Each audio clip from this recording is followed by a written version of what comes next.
види, баце, да ти кажам, после толкова лапанажа овие 5 години и пред тоа што лапах како градоначелник на Струмица, јас немам потреба да взимам апанажа.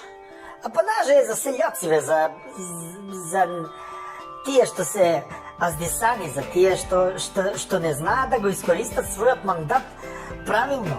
Се знае, у мандатот ти мораш да имаш стратегија.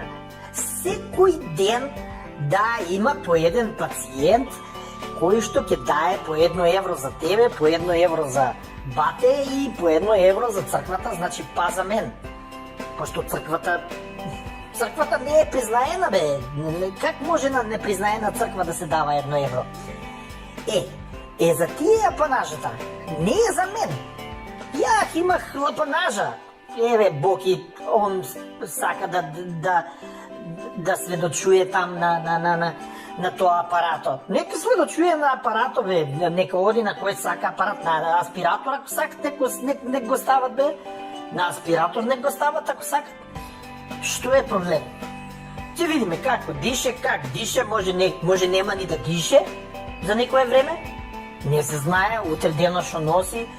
Денеска дишеш, утре не дишеш, за утре па дишеш, па не дишеш. Еми така. И он сака да го става тие А1 и тие педери толку пари изналапа, а сега ќе го стават Боки 13 на овако, на аспиратор. Не, другари, јас што сакам да ви кажам, мене апанажа после толку лапанажа не ми треба.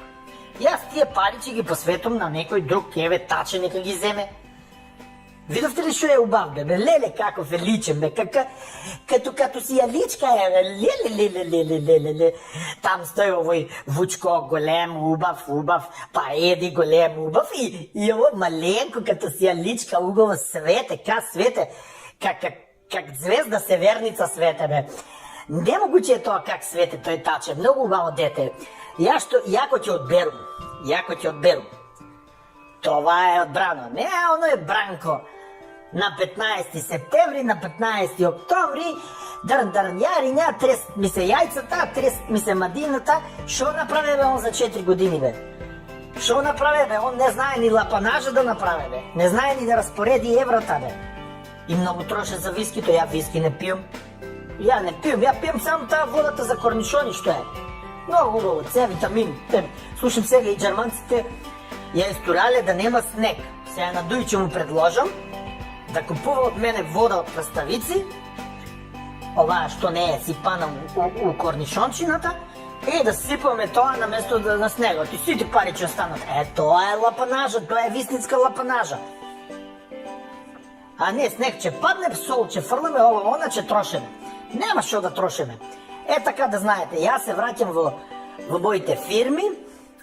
И сега струмичани знаат как што е ред, дојдат на бацирака, да цунат ракичката, да речат кај си бе бате, Зотја, шо правеше там, имаше ли што да јадеш, шо да пиеш, имаше ли шо да облечеш, да ме малце да се сожалат на мене, малце да видам јас аир некој од нив. Не само од мене гледа аир, те дај ова, те дај она, те таа не ичкаде, онаа не ичкаде, тука ќе градам, тоа нема да платим, те субвенционирајме, те обвенционирајме. Нема више. Јас се вратим у Струмица, врте се листо, Таче ќе си свети од Скопје, убав е, куто си ја личка и така ќе правиме. Значи, јас пак работам за народот, не земам апанажа. Чао!